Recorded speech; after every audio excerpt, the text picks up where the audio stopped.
will begin our session on listening skills. As we understand that right from the day one, I have been telling you that there are four major components of communication, that is listening, speaking, reading, and writing. We already had sessions on reading skills as well as on speaking skills. Now, this session is devoted to the listening skills. Listening is a very important aspect of communication. If you are not a good listener, you cannot communicate properly also. And in India especially, we find by and large, we are very poor listeners. We need to improve our listening skills.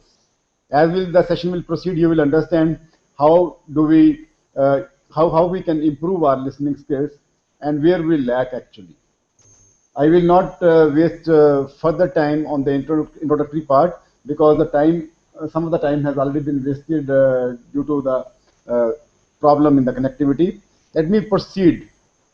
In this session, I will be talking to you about meaning of listening skills, why listening skills are important from an employability perspective, key reasons why we often fail to listen, and simple listening techniques to ensure that you listen effectively. And I will be also giving you some inputs on note taking, which is an important aspect of listening skills. Going to the meaning of the listening skills, let me start my presentations by giving you the your basic communication skill profile.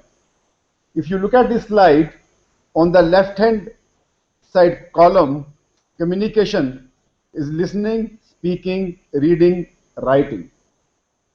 In the order of learning, when the child is born till the time he learns how to write, the various stages he normally is, child normally first of all, he start listening to the environment, his parents, brothers, sisters and all. Then he slowly start learning how to speak. Then he slowly starts learning how to read, then writing. And extent used when we are, let us say, in our daily life, if we try to analyze, we spend maximum time in listening, then next activity which we spend maximum time in speaking, then on reading, and then writing. I'm talking about the normal people. In a normal routine, we spend that much of time in listening, speaking, reading, and writing. But when it comes to teaching, we reverse the order. The whole emphasis, right from LKG class till PhD or postdoctoral classes also, we somehow give maximum emphasis on writing. Everything is evaluated. The children are awarded degrees or diplomas or certificates based on their writing skills. Little bit on their reading skills. Then third emphasis we give to speaking, and least emphasis we give on listening skills. We do not test the students actually how good listener they are. This order has to be changed, because in the life we are following a different order, and totally reverse order we are following when it comes to the teaching learning processes. Now, the meaning of listening refers to the ability to assimilate and understand. These kindly, in my all presentations, kindly focus on the yellow font words or phrases. More emphasis on the yellow font phrases or the words which I have used. It is an ability of a person to assimilate and understand an oral message. Listening attentively is very important for effective communication. Now, I have used the word here, assimilate and understand an oral message.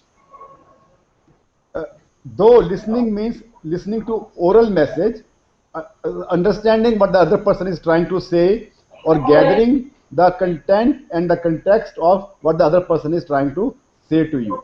Though we say it is oral message, but I would like to go to the extent that when we do the reading, even in the reading, we try to listen. For example, when I am reading a particular author, in my hearts of heart, I am trying to tell myself what this author is trying to say in this particular piece of writing. For example, if I am reading G.B. Shaw's novel, and I say G.B. Shaw is trying to say this thing. Though I am reading, but I am listening what he is trying to say. In a broader perspective, listening goes beyond even oral messages, go to the writing also, or even the non-verbal communication also. You try to listen to the body language of the other person. But for our context, largely we'll focus on assimilation and understanding of oral messages. Listening is with the mind, whereas hearing is with the senses. When you are listening, your mind is active. You are listening with the mind. When it comes to the hearing, hearing is with the senses, with your auditory nerves only. We'll go in the details of this also. Listening is a conscious effort. There can be many sounds which come to your ears, and you are recording or you're listening to them also, but then those are unconsciously also. For example, the wherever you are sitting right now, there will be many sounds of the air conditioner, sounds of the other colleagues, somebody is passing by the corridor, or a vehicle is passing through, or something is going on, that is unconsciously you are listening. Actually you are hearing those, but listening is a conscious effort. Then you consciously listen to a particular thing. Then an active process of listening, that is getting information or reaction, information and ideas. It reflects the attitude and emotions of the listener. If you are a good listener, this reflects your attitudes and your emotions. Listening means it is for the purpose of developing interpersonal skills and oral exchange of ideas, opinions, information, and things like that. So broadly, this is what the listening is. Why listening skills are important, we all understand it very well, but let me enlist some of the very important aspects of listening. It improves relationships. Many times you want that other person should just listen to you. He may not be of a lot of help to you. We say that हम किसी से अपना दुख या दर्द share करते हैं, वो दुख या दर्द हमारा आधा रह जाता है.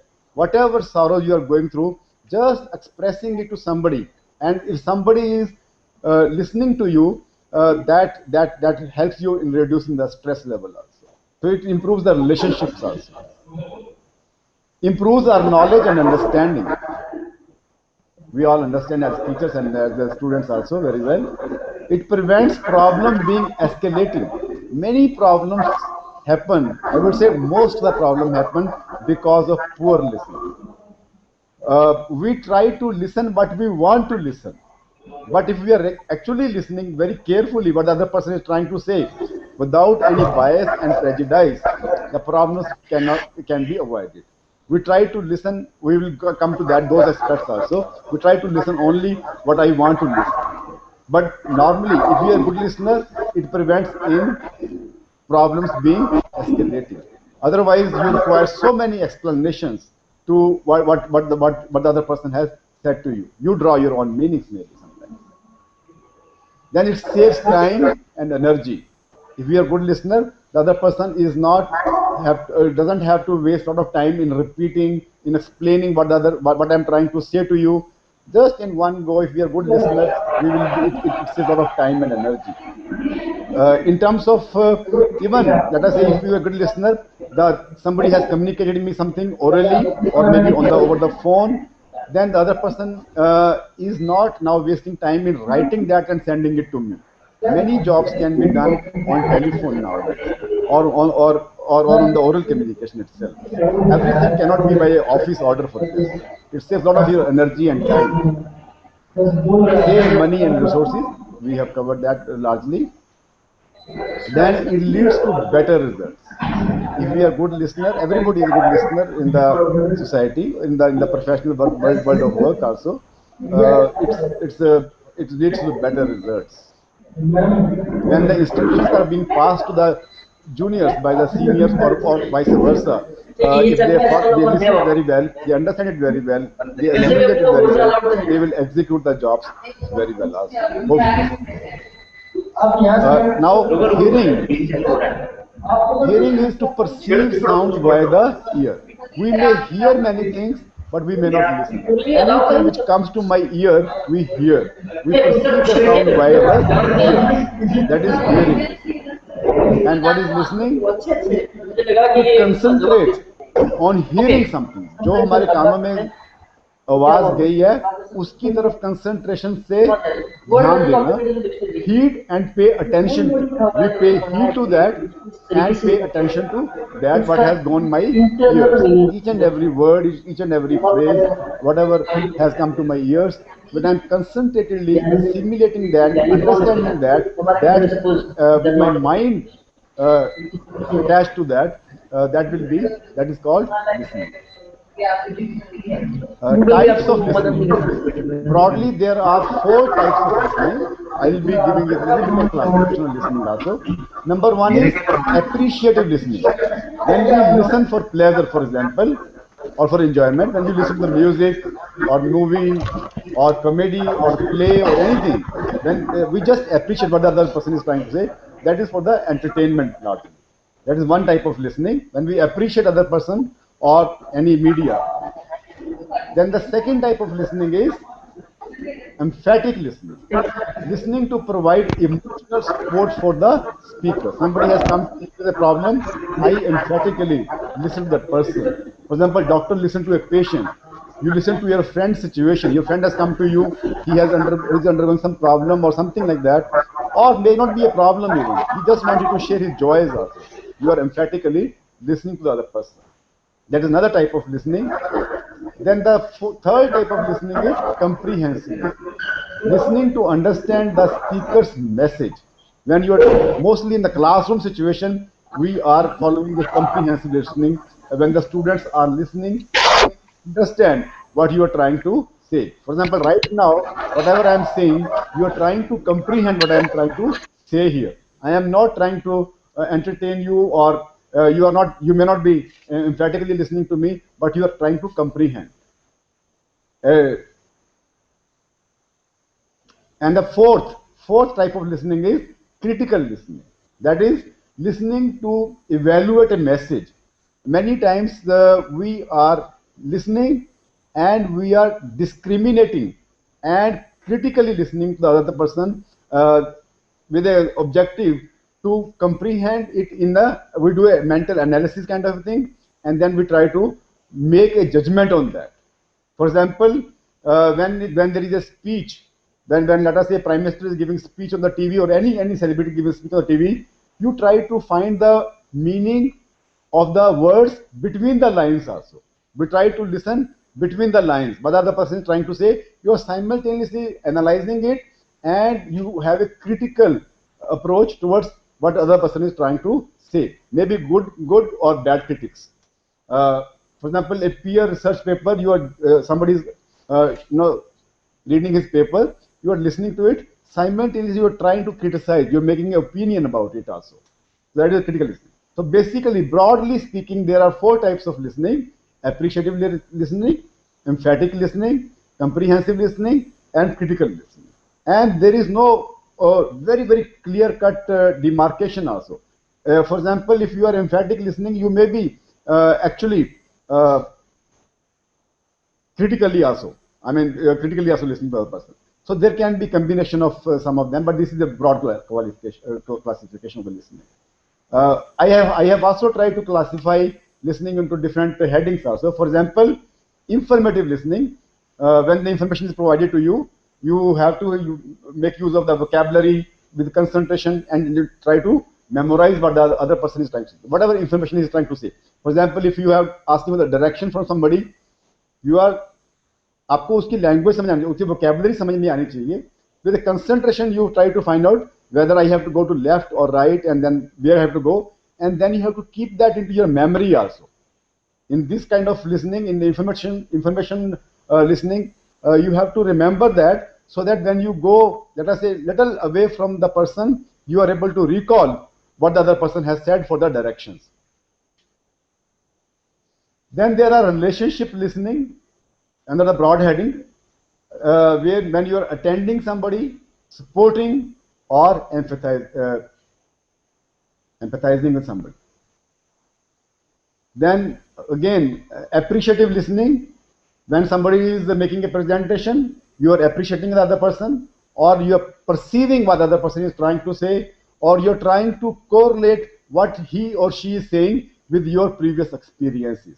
So this is known as appreciative listening. So there are different categories of listening. Then there are a broad category of critical listening. We have just now covered that aspect also under the four major listening categories, in which involves ethos, which deals with the moral ideas and attitudes. When somebody is trying to say something, you always try to make whether morally or ethically or by what values other person is trying to uh, generate through what he is trying to say.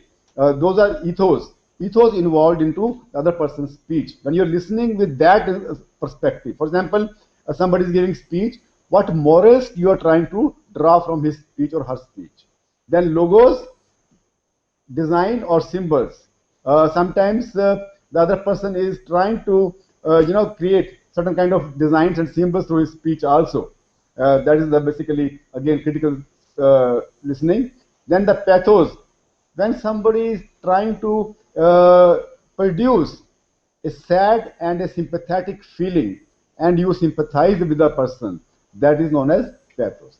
These three types of listening comes under the heading of critical listening.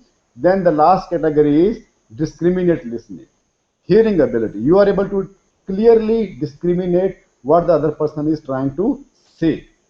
That is the one of the best type of listening is discriminate listening. Awareness of sound structures is very important for critical listening, and integration of non-verbal cues. When the other person is trying to say something, you are not only listening to what the other person is saying by his speech, but his non-verbal cues through his postures and gestures also. You are trying to combine them together and string them together and try to understand the meaning of that. That comes under discriminate listening. And now, types of listener. What kinds of listener we are having? Just a slide on that. Number one is fraudulent listener, or we call them pseudo listeners. Sometimes the other person, especially in the classroom, you will find the students, some of the students in the classroom, they fall under this category of fraudulent listener. They just keep on nodding. They may not be listening. They are just hearing you, but they are not listening. Many examples can come to you when the parents try to say something to the children repeatedly, the same instructions when you are leaving for let us say school or college or for a journey. Your mother is trying to give you instructions. You try to tell her that I am listening to you, but actually you are not listening. You are just hearing. At that time, you play a role of a pseudo listener, fraudulent. Number two is monopolistic listeners. These are the listeners who always want to be listened to, but never want to listen to the others. They are the monopolists. They have a monopoly. They want to monopolize you. They listen to you only to get your attention so that you can listen to them. They fall under this kind of listeners. Then there are listeners who are completers. They fulfill the missing gaps or manufactured information. I mean, for example, you are trying to say something, they will try to find out what are the gaps in that, but on the next occasion, even when you have not completed, maybe in the second sentence, you would have said that completed your information. But the moment they are going to find even a small gap, or even they will cut you through your sentences, they will try to complete you, or whatever information is missing in your sentences, they try to fill in the gaps. They are known as completers in the listening category.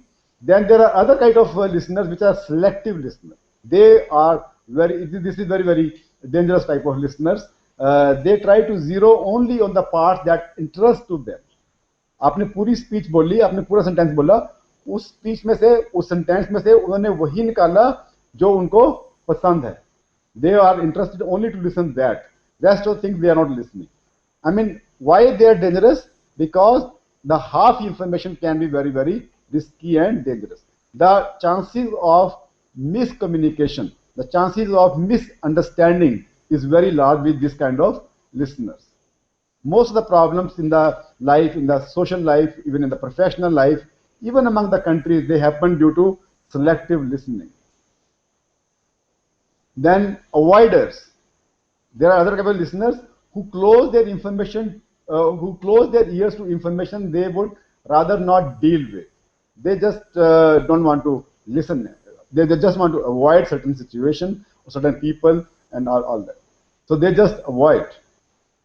And there are other kind of listeners which we call them defensive. For example, they assume that you will be criticizing them.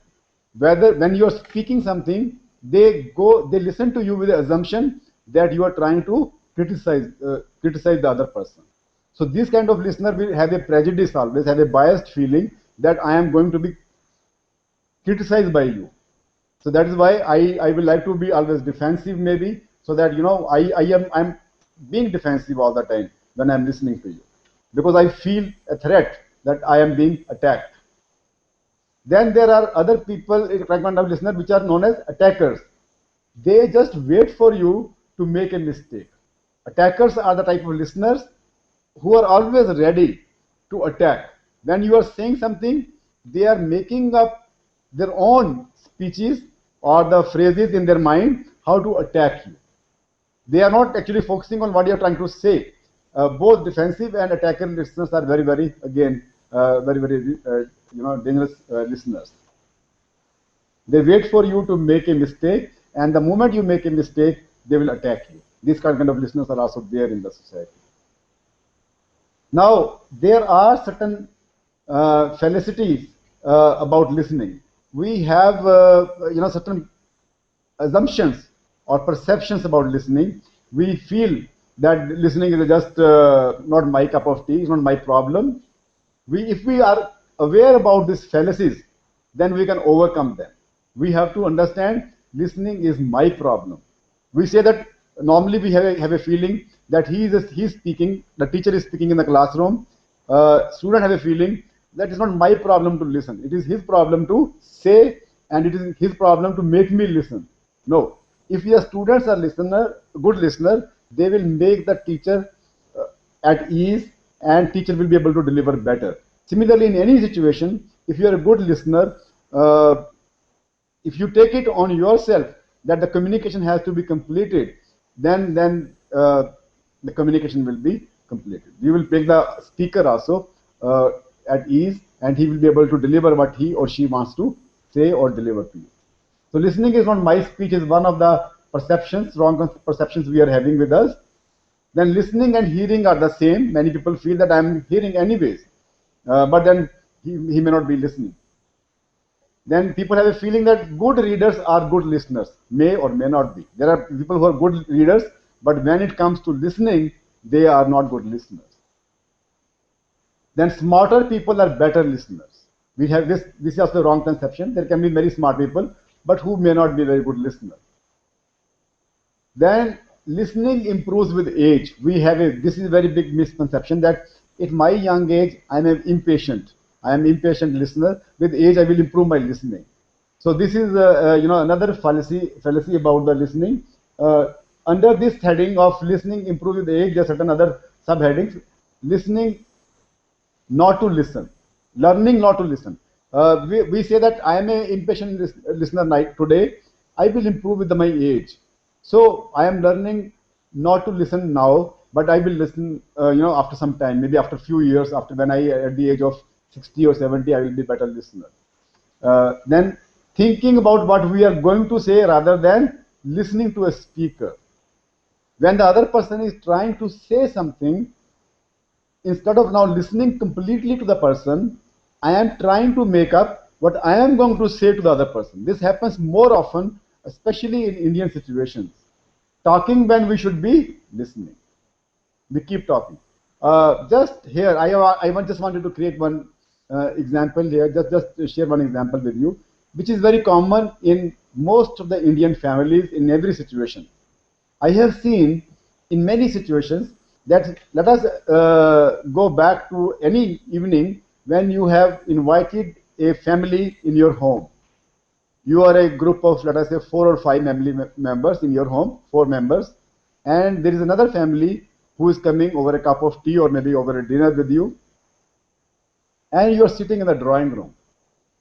In the beginning, when they are just coming in, you will find that one person is saying something, rest 8 or 9 people or 10 people are listening. Now, slowly, within 10-15 minutes, I have observed it very carefully in our drawing rooms and in many homes, in many office-like situations also. Uh, Initially, one person is saying something, rest of them are listening. Slowly and slowly, when we start cutting each other, we try to then communicating one to one. Now, earlier situation was one person was saying, nine was listening. Now, when it comes to one in the same room, within 10-15 minutes, because of our poor listening habits, what happens is the conversations become one to one. 5% are saying something, 5 are listening. After another 15-20 minutes, situation goes worst. Uh, a person is trying to say something, nobody is paying attention. He's trying to look into the eyes of anybody who wants to listen to him.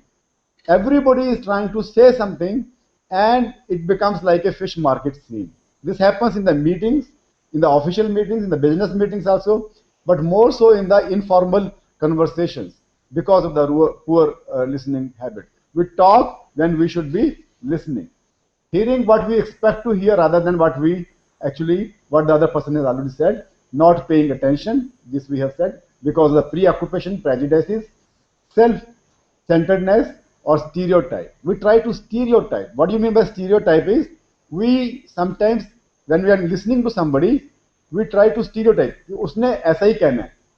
He is always going to say like this only. So we stereotype. That causes the bias or a prejudice in our mind also. Then listening skills are difficult to learn. We have this also misconception that listening skills are difficult to learn. We can all become good listeners. And believe me, once we become good listeners, our communication in every situation, maybe formal or informal situation, will start improving. Then there are barriers to active listening. There are certain barriers also. If we are aware about these barriers, we can improve our communication, especially in the listening. Number one is environmental barrier. There can be physical or I would say psychological environmental barriers also. The environment is such that nobody is listening. For example, the situation just now I told you, in that environment, even if you want to listen to somebody, it becomes very hard for you to focus and or concentrate on what a particular person is trying to say something. Environmental barrier. Or broadly, in many organizations, the environment is not to listen. Whatever the other person is trying to say, don't listen. Don't pay heed to what the other person is trying to say. That kind of barrier. That is cultural barriers, I would say. Then there are physiological barriers. When the other person is not able to hear you properly, there can be certain, maybe I have a pain in my knee. I am not able to pay attention to what you're trying to say, or I have a very strong headache or something. Physiological barrier. Then there are physiological barriers. There can be many other barriers also. For example, the other person is having some kind of stress in his mind. In the environmental barrier, there may be other sounds which are prohibiting you to listen, or the sound is not enough. For example, if I am talking in a big hall, I am not able to reach to the last person. He is not able to listen to me anyway because he is not able to hear me. Hearing is the first essential part of the listening, but it doesn't end there. Hearing is important, but then this becomes a barrier if you are not able to even hear. Then there are third kind of barriers, which are psychological barriers, and we have covered some of these things: selective listening, negative listening attitude, personal reactions, and poor motivation. If you are poorly motivated to listen to somebody, for example, if I am going to a lecture which my friend has recommended, but I am not motivated enough. I am going there because my friend is going there. I am not interested in the lecture. So my motivation to the lecture, to the listening will be very, very poor. There can be many, many psychological barriers. You can all understand it very well. Then there are barriers to effective listening. Interrupting, for example, knowing the answer, just interrupt that this is what you want to say or you just want to complete. Then trying to be helpful. Many times we are not able to listen, we just try to be helpful to the other person. The other person may not be actually needing your help. He just want to say something. But especially in Indian context, again, I would say that we try to be always helpful and we don't want to be good listener in that. Then seeing discussion as competition. In many situations, this is a very peculiar thing, especially in the business houses, in any kind of organization. When the meeting is taking place, we feel that if I will speak for longer time, I will be getting more weightage in the minds of the people who matter in that organization. We take discussion as competition. Who is going to speak more? That basically becomes a barrier in the listening. Maybe somebody has already said those things, or maybe somebody, you may not be having authority over those things, so you just keep on beating about the bush there, and then seeing the discussion as a competition is a very big barrier. Then distraction. Distraction means red flag words, emotional triggers. Like I always give the example, like the gun which you are holding, the trigger of the gun, the moment your finger goes there, it has a tendency to pull the trigger. Similarly, these kind of listeners, there are certain words about which a person may be very sensitive. The moment the speaker is going to utter those words without understanding the context and the meaning, they may raise your emotional level and you stop listening. You may be fearful, you may be very angry, or you can get very sad just by few words. Those words in the complete context, in the complete sentence, may have a different meaning. But then those words distract the listener sometimes. If you are a good listener, if you are aware about this, you will be able to focus more on the context and the complete sentence also. So this distraction, the red flag words become the distraction. Then the gap searching is a one of the biggest barriers, especially in the Indian context. Again, we try to find the gap when the other person is saying, "I'm just trying to find the gap when I want to say something," and in that gap, sometimes the gap is available. The other person is just taking a pause to formulate again what he wants to or she wants to say.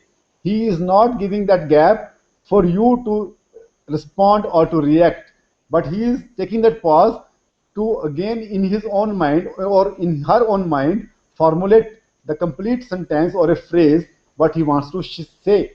But then if you are a gap searcher, you will find that pause is there and you start speaking. So that becomes a barrier in the listening skills. Now, stages of the listening process. Now I will be focusing more on how we can improve our listening. There are, starting with the stages of listening process, it starts with hearing. As I said, hearing is an essential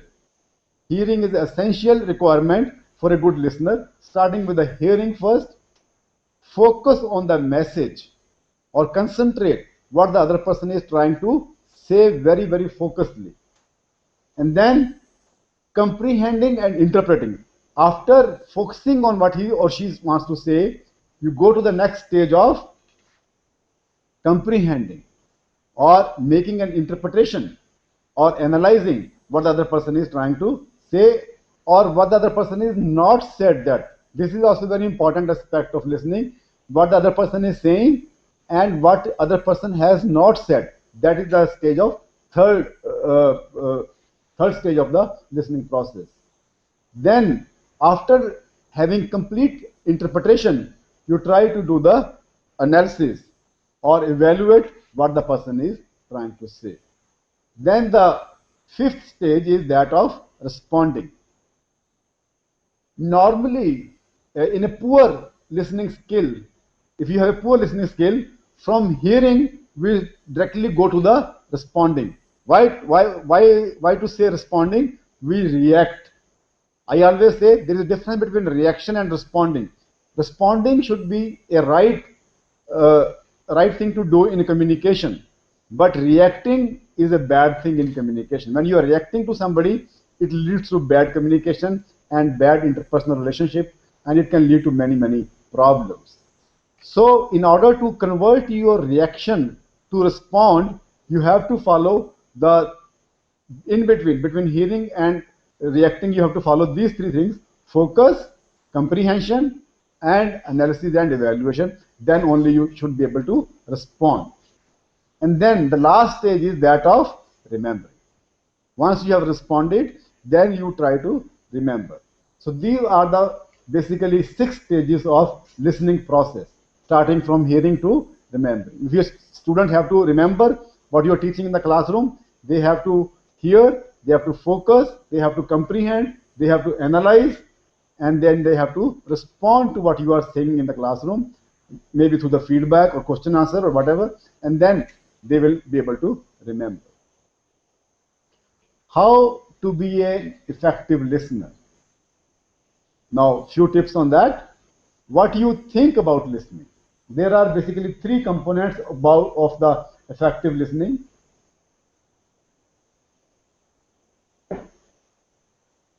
The first component, very important component about the effective listener, how to be an effective listener, is what you think about listening. आप क्या सोचते हैं कि listening है क्या चीज है?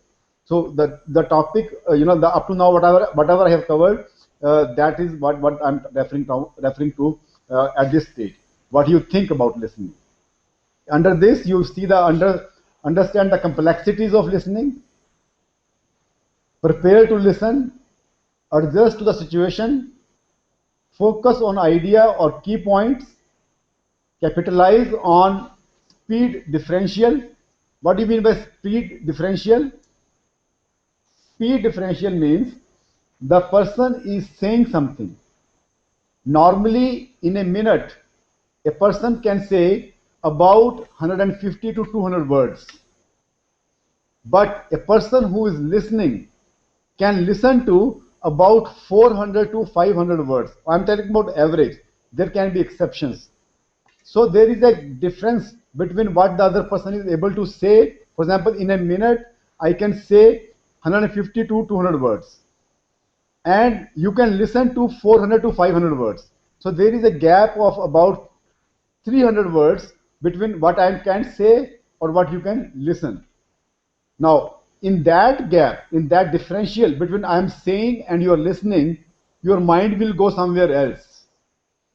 So your mind will go somewhere else because I am not able to fill that gap because my limitation of expressing only 150 to 200 words is there. But your listening capability is 400 to 500 words.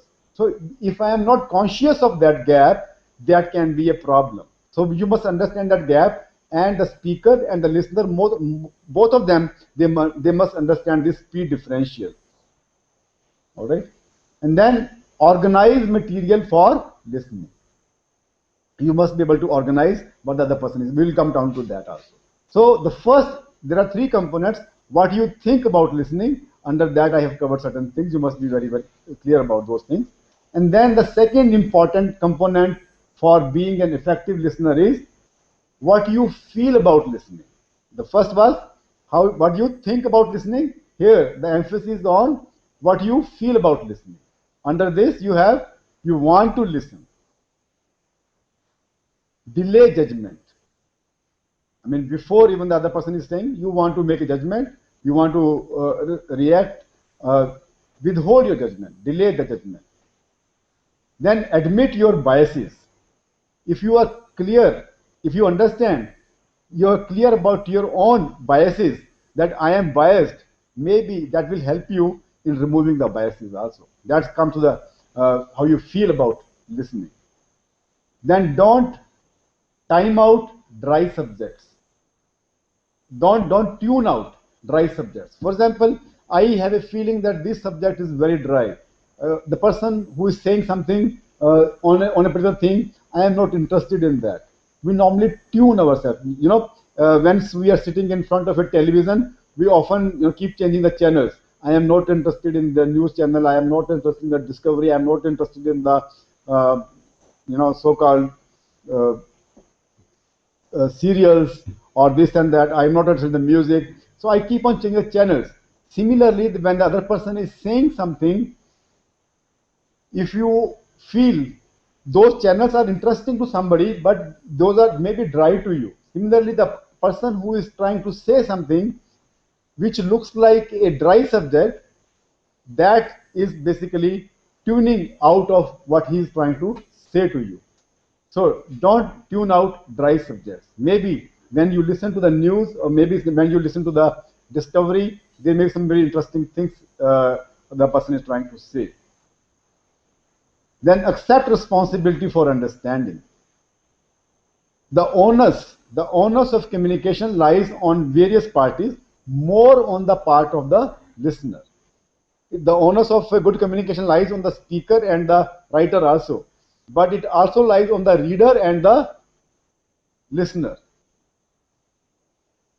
Because your competency or your capability of decoding what the other person has said is very, very important aspect of your communication process.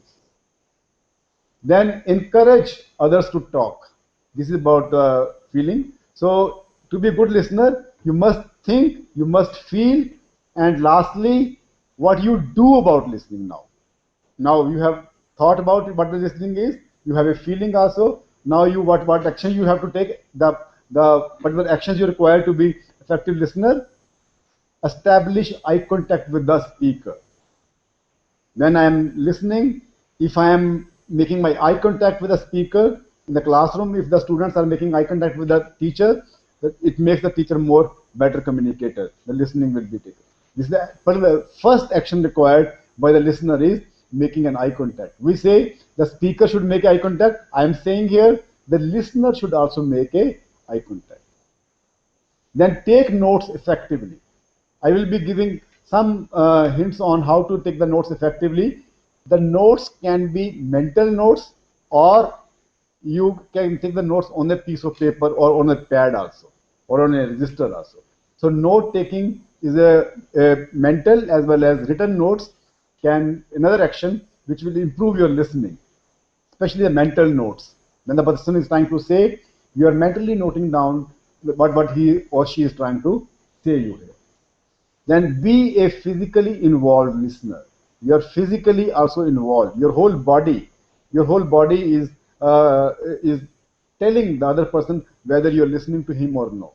For example, if I'm standing in this kind of posture, we have a session on non-verbal communication. The other person is feeling that he is not interested, or maybe if I'm not my face is on somebody else, towards something else, or many other things.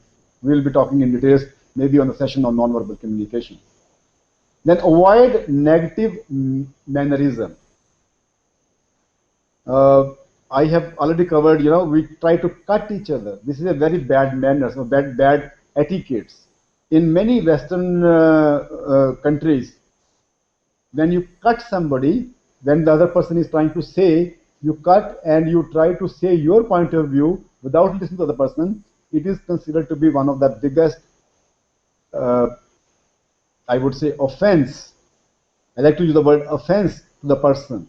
They will take it very, very negatively. This is a very bad manners. Avoid negative mannerism. Or if I am talking to somebody, you start and instead of listening to the person, I try to switch on my phone, or I try to do certain other activities. Those are also bad manners. Exercise your listening muscles. You must exercise your listening muscles. You must be able to, your listening muscles, like your vocal cords, similarly your listening muscles, they need to be exercised. Then follow up the golden rule.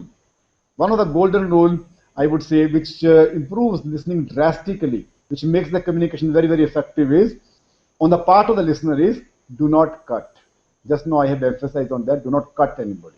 If somebody is trying to say something on the phone, without cutting him, let him or her say her complete message. Then you may try to follow those steps and come to the response. Then you can respond to that person. Do not cut. Follow the golden rule, do not cut.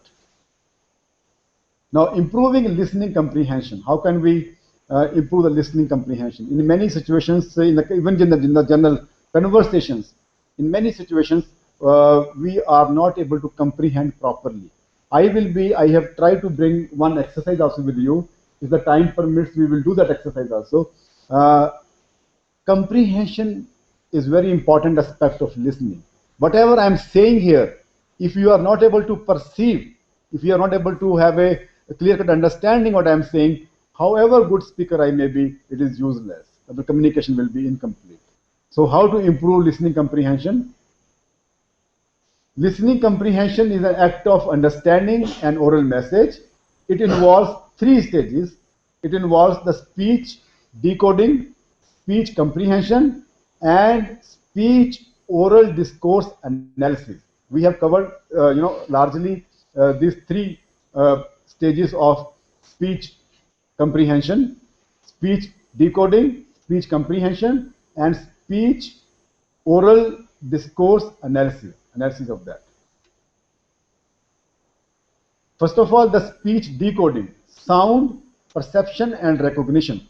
What the other person is trying to say, how I am perceiving that, and can I recognize that? For example, sound recognition, recognizing sound and sound patterns accurately, recognizing the way sounds combine to form syllables and utterances. For example, every sound has at least one syllable. A syllable is a unit of speech. For example, the word banana. It is comprised of three syllables. Na. If I am very clearly able to understand and perceive the sounds, I will be able to understand what the other person has said. So that is one part. And the speech decoding, starting with that. The word recognition, recognize word accurately, understanding the definition of words being used, recognizing the way words are used in the context, then identifying attention and attention signals. Now I will be going little details on the identifying the attention signals. When the person is trying to say something in the beginning or in the middle of the sentence, he is joining. He is giving certain signals also, which has to be perceived very well. If you are not perceiving those signals very well, you will be very poor listener. There can be, you can mix out the context, or you may miss out the very meaning of the what the other person is trying to say something to you. Then speech decoding also involves accent recognition. You know, accent means we have the language. Within the language, for example, my accent may be little Punjabi or North Indian accent of speaking English. If a person from South, he will use a different accent. In America, people have a different accent of saying the same thing in English. In British, they have a different accent. So there is a British style, American style, Indian style. In India also, South Indian style, or maybe Punjabi style, or maybe Western style, or maybe when you go to the east, a person from Calcutta may be speaking in a different style.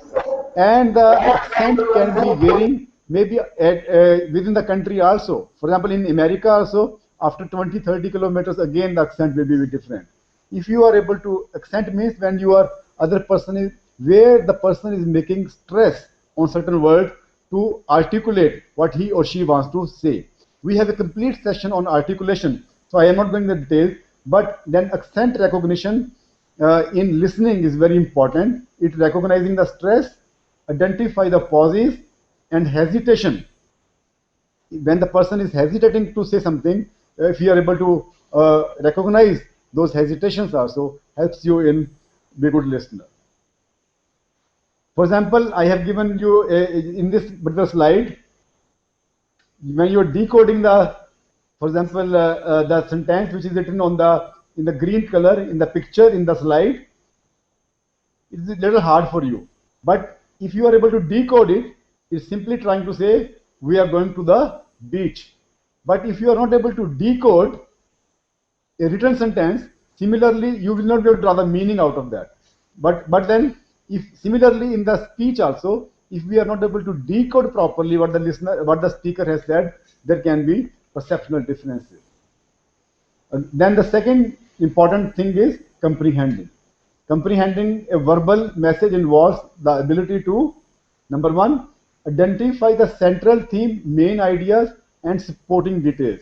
there is always something called main ideas or the moral of the story, we call it. कहने का तात्पर्य क्या है मेरा? That तात्पर्य, that main idea, that central theme, and rest of the things are supporting that central idea. That if you are able to identify the central theme, main ideas, and supporting details, you are a better comprehend. You are able to understand the things very well. Then, a second important component of good comprehension is concentrate and understand long speeches. By practice, you can do that also. Concentrate and understand the long speeches. In a long speech, there can be more than one ideas also. So you have to be constantly focusing your attention and your mind what the person is trying to say. Then identify the levels of formality. There can be certain things which may not be actually being said, but as a matter of formality, as a matter of maybe mannerism, the person is using certain things. But then you should be able to comprehend what the person is trying to say in his speech. Then deduce or draw inferences of the incomplete information. Even if the person has not said something very, very clearly, how well you can draw inferences and accurate inferences what the other person is saying to you, that will help you in making a good comprehension. Especially in many of the tests like IELTS and TOEFLs, they are certain incomplete information also, where you can in many situations in the life also, the person leaves something for you to think about or you to understand. If you are able to understand those words which he has not uttered even, that is leading to the better comprehension. Then deduce unfamiliar vocabulary. In a sentence, there may be certain words which are in your vocabulary. You know the meaning very well. There may be certain words of which you are not very clear what they mean actually. But in a sentence, if you are able to focus very well, you will be able to draw meaning of the complete sentence, though there may be certain words in the sentence of which you do not have the meaning with you. So your vocabulary may be limited, but if you are paying attention, if you are able to comprehend the things very well, you will be able to draw meaning of those words also, of which are not in your own vocabulary. This happens in the writing, in the reading skills also. In the newspaper, many times there are certain words which we don't understand, but in the context of the sentences, we try to draw our own meaning. Though it's a good idea to increase your vocabulary in any way. Then the third important component of comprehension, effective comprehension, is oral discourse analysis. Is the process of identifying a relationship among different units within the speech or oral message. Complete analysis of what the other person has said will lead to the oral discourse analysis, which will lead to the better comprehension. Critical skills, you should be able to understand how to, you should have a competency to criticize, attitude analysis, and inferential skills. These three skills will help you in discourse analysis. The other person is trying to say something, ultimately you're trying to analyze before you're responding or before you are remembering. So these three skills will help you to discourse analysis, which can lead to better comprehension. Now, intensive listening is basically listening to the introduction part. Is very important. You know, in any speech we have a small introduction, we have the main speech, and then we have the conclusions. Listening to the introduction is very, for intensive listening, we have to starting with the introduction. Listen to the introduction. What the position, knowledge, background, experience of the speaker is.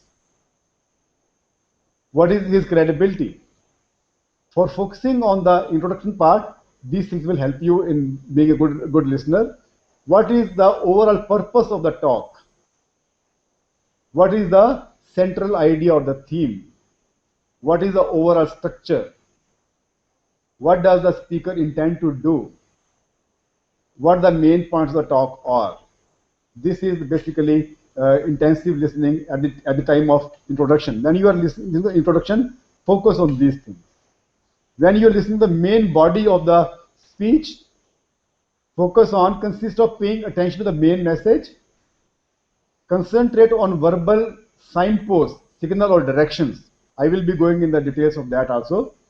Then recognize main sporting details or oral messages. The person has a central idea, then he is trying to support that central idea by various arguments or various details which can support his main idea. Recognize what are the main sporting details, then concentrate on the visual aids, if he or she is also using visual aids, or maybe his body language. Listen to the body. Then listening intensively also involves the third important component, listening to the conclusion. How you can focus more on the conclusion part. Understanding the main theme on the verbal message, then recognize the speaker's focus of the talk, then concentrate on what the speaker wants the listener to do or remember. Normally, a speaker will always try to conclude, a good speaker, but in any case, you have to focus on what the speaker is trying to say or what action he or she is expecting from you to undertake. If you are able to recall that very well and remember it very well, then the communication is complete. These are the things which I was referring to you over and over again. The signal phrases.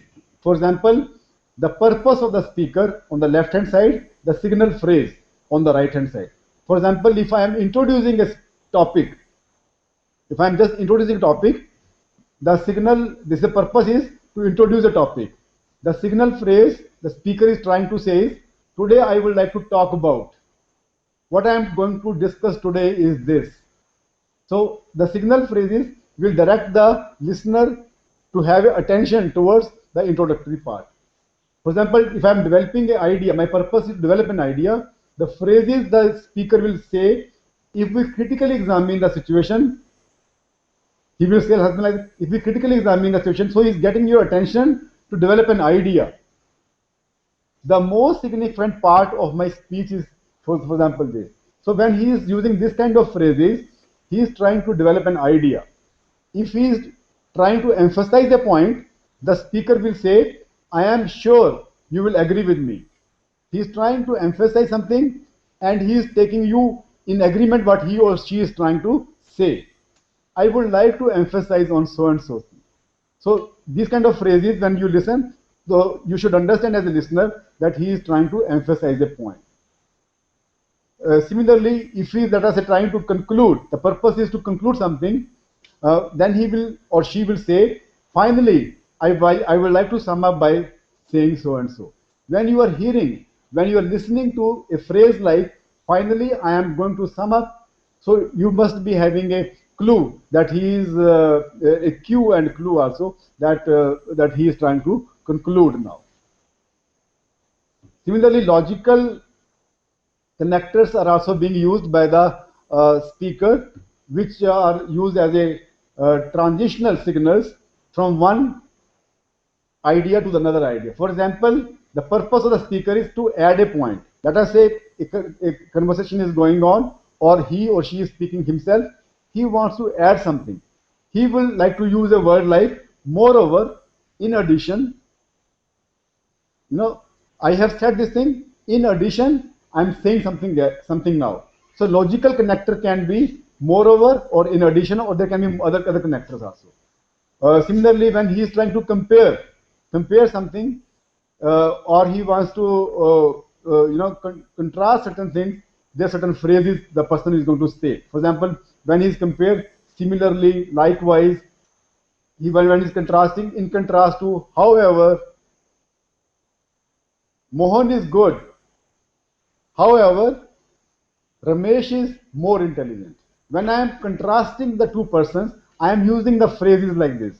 So the listener must understand that when I am using the words like however or in contrast to so and so, I am trying to contrast certain things.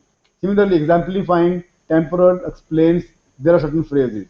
They are known as connectors. As the listeners, if we are aware about this transitional signals, we will be able to listen to the person very, very carefully. Okay. Then few words about the note making. I said note making can be mental or it can be physically. Actually, with your on your letterhead or your on your notepad or your registers, you are making actual notes in the classroom. The students always are doing note making. Note making is an important aspect of listening, my dear friends. If you are habitual of taking notes, making notes, that will help you to be a good listener. A few words about the note making now. 5 major purposes of note making. Provide a written record for revision. So provide you a written record what the other person has said earlier. So the students take the note in the classroom, or you are sitting by the news channel and you listen to the news, and you are expecting something very important in that news. You are keeping a note of that. Maybe a mental note, maybe a physical note. It's a physical record to review what the other person has said. Then provides a definite and limited learning tasks. It happens in the classroom all the time. The note taking provides a definite and limited learning task. What I have to learn out of what the teacher has said in the class, my notes will guide me on that. When I am making notes, I make a note on that also, on the margins maybe, that I have to refer to so and so, I have to learn so and so. Or maybe I write down important things with a different ink or underline them, the things which has to be learned. And then focus you to pay attention. Note taking also helps you to pay attention. Many times we give the handouts in the classroom. For example, most of the things which my colleagues and myself and the expert are saying in this thing are available nowadays on the website also. We will provide the notes also. But it's a good idea that you take the notes still also. Because if you are not making notes, sometimes, rather I would say most times, you have tendency to sleep over. You start yawning. The listener become passive. The speaker become very active. The listener become very passive. Then when you become passive listener, you have tendency to doze off or to yawn, and your attention goes somewhere else. So your note taking also helps you in paying attention. That makes the listener more active. Requires organization and active effort on the part of the listener. Then listener must condense and rephrase. He must be able to make a concentration of the thing which is being said to make note. So he is developing an idea how to concentrate, how to analyze, and how to rephrase those things into small sentences or in a smaller way. And brevity, my dear friends, is the soul of communication. So you are learning how to be brief, because in note making, you are trying to briefly note down what the teacher is trying to say in the classroom, or any speaker in any situation is trying to say. So you are developing an art of brevity, being brief in your speech as well in your writing also, which aids in understanding also. Effective note making. Note making is essential in an educational institute for lecturing. For example, we all carry the notes. For example, with me, my PowerPoint, and I am carrying certain notes with me. It structures your speech. It structures your speech, you know. And if you are a good note maker, it structures your speech. And then for reading for the students, for example, for reading, because what you do not write down, normally you do not remember. It is very important in the education system, in the listening. If you are not writing anything, you have a tendency. There may be exceptions. Some exceptional students are there who are auditory type of listeners or learners, I would say, who can remember and learn only when somebody is saying something. But large majority of the students learn only when they write. The note making is very important aspect of listening again. Effective note making is a skill. Most people feel deficient. Many people do not know how to take the notes. It can be learned. This takes understanding of what you are doing. It takes practice, which involves effort. So with practice, we can be good note makers. If you go to the classroom of that is 30 students, some students make very good notes. Some students are not able to make very good notes. So this can be given to the students. And note taking is a very important aspect of listening. I will be going a little further in the details effective note making. Note making is difficult because spoken language is more diffuse than written. Making notes from the book is easy because you can refer to a sentence over and over again. You can refer to dictionaries and all that. But when I'm saying something and some of you are taking notes, I certain words are diffusive, maybe beyond your comprehension, or maybe I am going a little faster, or due to many reasons you are not able to comprehend. Speaker's organization is not immediately apparent, depending on the speaker. Immediate feedback seldom occurs, especially in this kind of a setting. For example, in ICT-based programs, we find that this is sometimes a hurdle in the note making. Spoken language is quickly gone. Then this makes analysis difficult. Note making is difficult because analysis, as the person is saying something, you are listening as well as analyzing. But if you get lost into analysis immediately while you are making a note, you are missing out next few sentences. So that is the basically another hurdle in the note making. So you have to have a art of note making. Steps or the sequence to be followed in note making. Listen and focus on the meaning. Evaluate what is being said. Is it relevant to your purpose? What are the high points? We don't write down whatever the other person is saying. We just make the relevant, the purpose, and the high points of what the other person is trying to say. Record the information and then make use of it. If we are not making use of our notes, all exercise is gone. If I am not making use of my notes at all, many times, when we make a notes, we rarely refer to it. But there are certain pre-note making exercises during the note making and post note making. I will not be able to find time now, for example, in this session to go in the details of note making. But let me cover the basic aspect and we will do the exercise also. We will extend this session, my dear friends, to 1:15 because we started about 15 minutes late. We'll be breaking for the lunch at 1:15. The physical factors is sitting, for example, near the front and center, easy to see and hear the person. If you want to make notes, avoid distractions. Avoid sitting near the doorways, windows, glare, friends and foes. जिसके ज़्यादा दोस्ती है उसके पास बैठेंगे तो you will not be able to make that good notes. It's a good idea in a classroom when you go in with the purpose of learning something, or anywhere in any situation you want to. The purpose is to understand what the other person is saying. Do not sit near the friend because that will distract. Then the materials to be carried with you: a loose leaflet notebook which can be flatly put on the desk or on your lap. 2 pens. If one is filled, the standby is there. Wide line, easy eye paper, and use dividers. Course, speaker, teacher, date, topic clearly labeled. कौन से subject का है? Who is the teacher? What is the date? कौन से topic के ऊपर है? That should be very clearly put on the notes. I will be skipping now, my dear friends, some of these slides and go directly to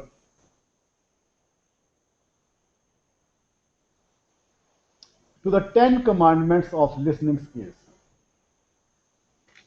To just summarize whatever I have covered or not covered in this session on listening skills, how to improve listening skills, if you just are able to focus on these 10 commandments of listening skills, you will find that you are a better listener day by day. These are given by Keith Davis. It's very famous in the communication skills. They are known as 10 commandments. Number 1 is stop talking. When another person is saying something, we should stop talking. Put the talker at ease by your proper body language and by displaying appropriate mannerism and etiquettes. Show him that you want to listen.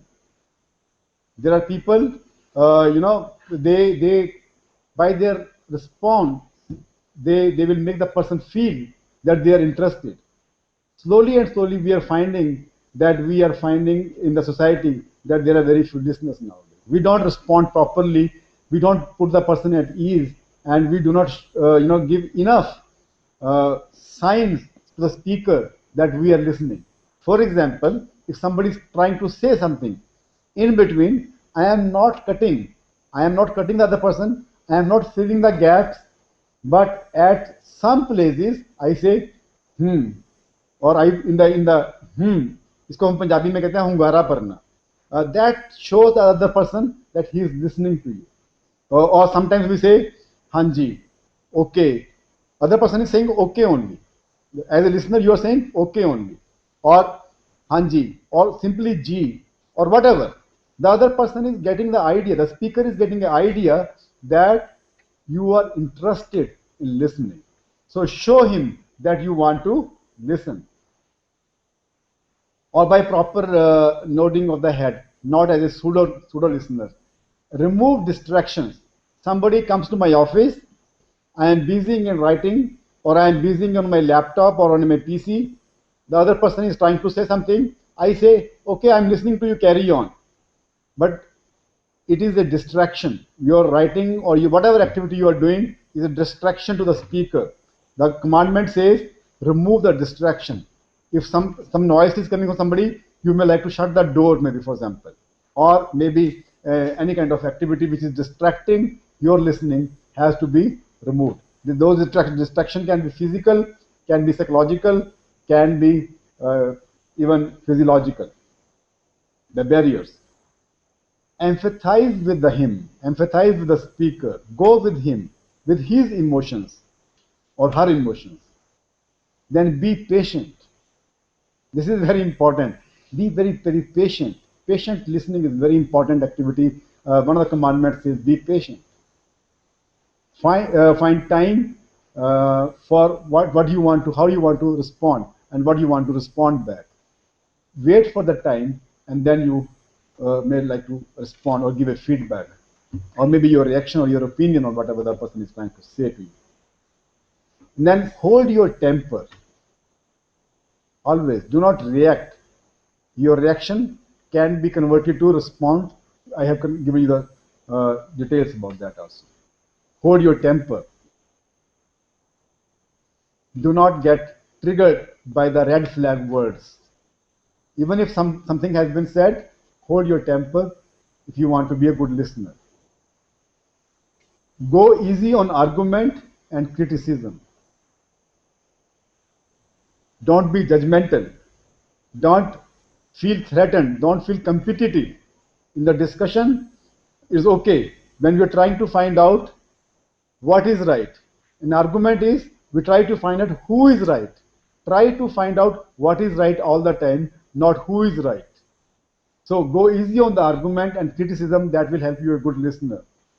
Ask questions. If you are not clear about anything, ask questions. And my dear friends, the 10th commandment is the same as the first one because it is the most important. Stop talking. When the person is trying to say something, do not cut. Stop talking. So let me just have a very quick recall of what we have learned up to now. Then we'll go to the exercise.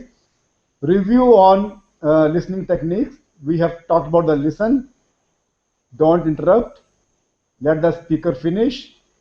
Concentrate on what is being said and how is being said. Make notes if this is helpful. This helps. Show the speaker that you are listening. Then question. Check your understanding. Make sure that you have understood what the other person is trying to say by question or by feedback. And then third is summarize. Paraphrase what the speaker has told to you. And then note it. So we have covered these 4 important aspects of listening skill: listening, questioning, summarizing, and taking note and remembering. My dear friends, thank you very much for your patient listening. I would say you have been a good listener. I suppose you have been listening to me for the last 1 hour or so. Well, now we will, my dear friends, these are the references which I referred to for making my lecture, this session. and these are other resources which I refer to. If there are any questions before we do the exercise, I can answer those queries.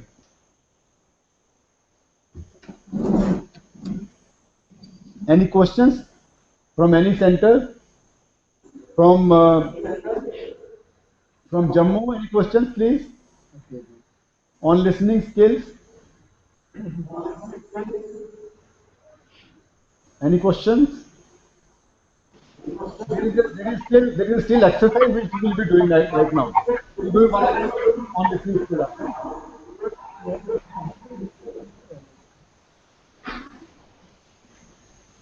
But before we go to the exercise, if there are any quick questions on listening, this is important aspect of the we will like to answer these questions also.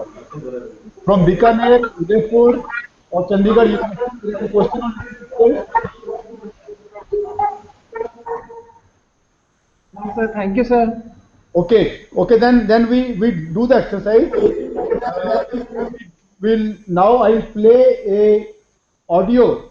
I'll play an audio. Kindly listen to it very carefully. Your listening skills, which includes the comprehension, analysis, and how you are able to recall, will be now practically tested through this audio. I'll be playing one audio. You kindly listen to it very carefully, and I will request each participant to kindly note down three main points which you understand or which you understood through this audio. I'll be playing one speech here. Kindly make note of three main points which you understand from this speech. Okay, and I will request the coordinators to kindly collect the three main points from each participant and consolidate that, removing the overlapping of the points, and email me by evening or maybe by tomorrow morning. Kindly now listen to the speech. I have number of good speeches, but keeping the time constraint in mind, let me play a speech of John Edward. It's a very famous speech to Americans. John Edward's speech on two Americans. Kindly listen to it very carefully, and then it is in an Indian accent, so I am sure you will be able to understand this. This speech was made by John Edward, very famous speech, and I request all of you to kindly note down three main points in the speech. Now, listen to the speech by John Edwards. Speech given by Senator John Edwards to the 2004 Democratic National Convention on 28 July 2004. इसको मैं तय करूं बंद करके. My dear, I'm going to replay it. I'm going to replay it by increasing the volume. I understand. I think the volume is less, है ना? Madam इसको कैसे जाएंगे वापस?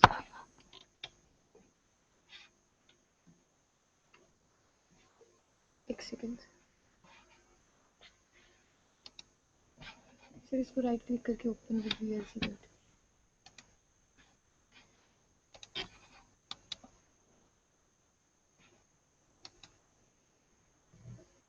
Now, listen to the speech by John Edwards.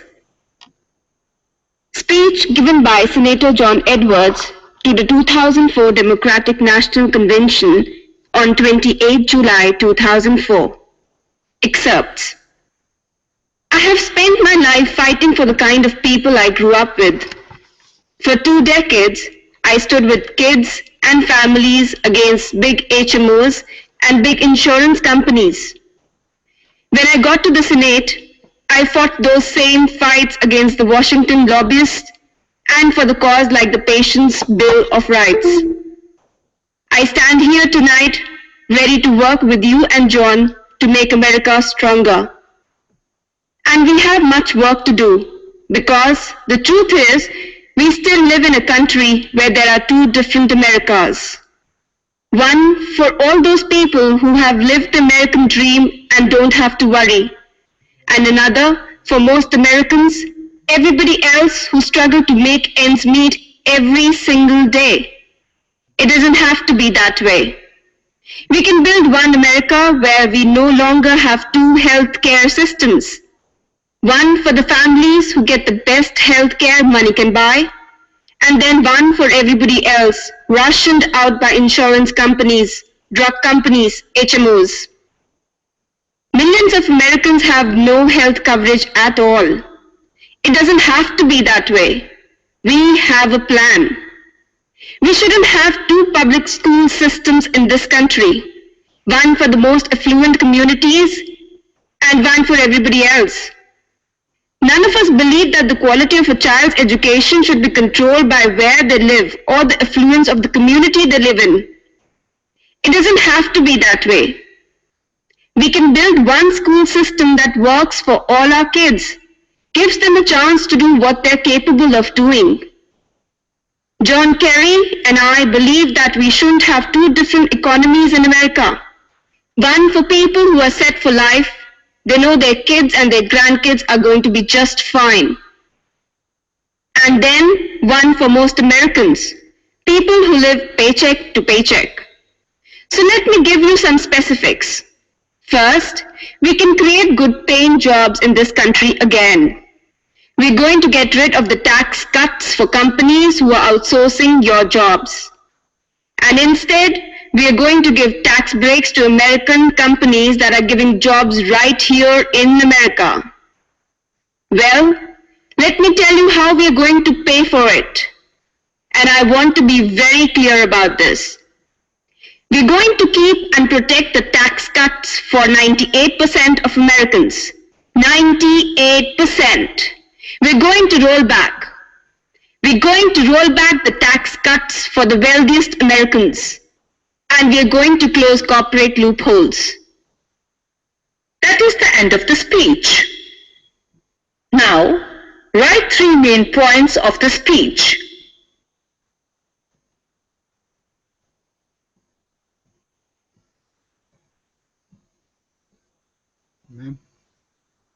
So, my dear friends, just now you had some portion of the speech on Two Americans by John Edward. And now I will request all the participants to kindly find maybe 3-4 minutes time and write down 3 main points which you have gathered from this speech. And I request the coordinators to kindly consolidate these main points from the each participant and then email me by tomorrow evening or by tomorrow evening positively. And my dear friend, this closes the session on listening skills, and now we